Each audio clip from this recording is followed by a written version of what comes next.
L'histoire des Juifs d'Eretz Israël, racontée par Gérard Inger. Le pape Urbain II prêche donc la croisade à Clermont en 1095 et en 1096. Les croisés se mettent en marche en direction de la Palestine pour libérer le Saint-Sépulcre et Jérusalem. Il faut bien voir que pour les Juifs, et d'abord pour les Juifs d'Europe, ces croisades sont une catastrophe, une des premières grandes catastrophes du Moyen-Âge pour les Juifs, puisque sur leur passage, notamment dans la vallée du Rhin, ils massacrent tous les Juifs qui leur tombent sous la main et des communautés entières sont détruites. En arrivant en Palestine, ils font le siège de Jérusalem. Ils sont commandés par le célèbre Godefroy de Bouillon. Et les Juifs combattent avec les musulmans ensemble dans Jérusalem pour tenir tête aux croisés. Le siège dure plusieurs semaines, mais finalement la ville tombe et c'est un massacre épouvantable. Les croisés tuent purement et simplement tous les musulmans et tous les juifs qu'ils trouvent, et c'est un véritable bain de sang qui va marquer pendant longtemps aussi bien la conscience musulmane que la conscience juive.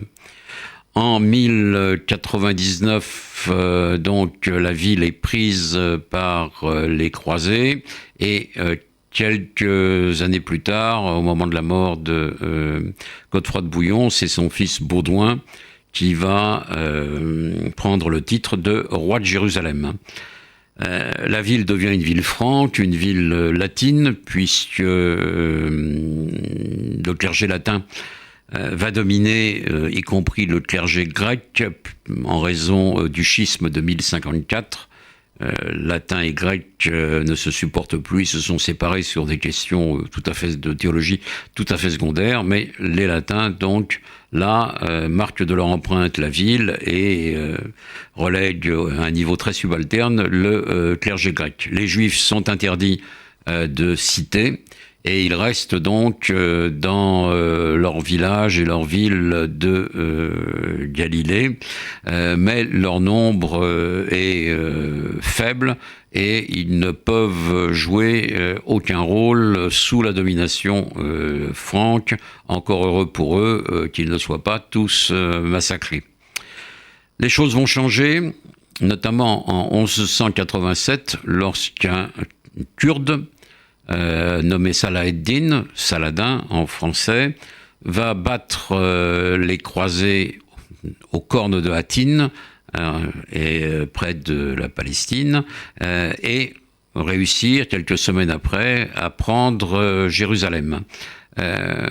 Saladin se montre immédiatement plus tolérant que les chrétiens et autorise les Juifs à venir à nouveau prier à Jérusalem, et il leur rend leur statut habituel de dhimmi avec ses avantages et ses inconvénients, mais il n'y a naturellement de sa part aucune volonté de massacre. Saladin est quelqu'un de très tolérant et c'est une des plus grandes figures du monde arabe et musulman, et c'est mérité.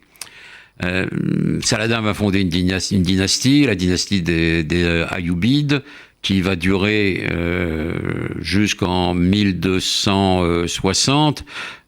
Jérusalem va connaître un sort variable, il va y avoir à nouveau une occupation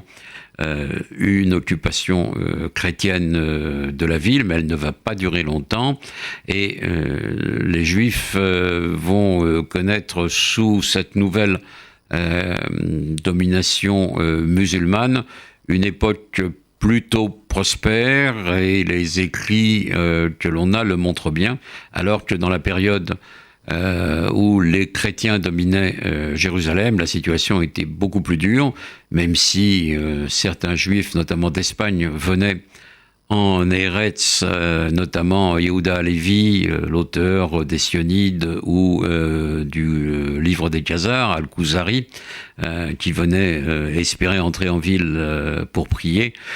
On dit qu'il est mort aux portes de la ville, tué par un cavalier arabe, mais on n'en sait trop rien. C'est peut-être une légende.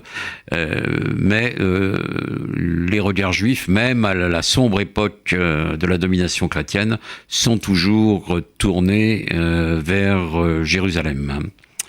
En 1260, le paysage va à nouveau changer avec l'arrivée des Mamelouks qui vont dominer toute la Palestine pendant plus de 2 siècles.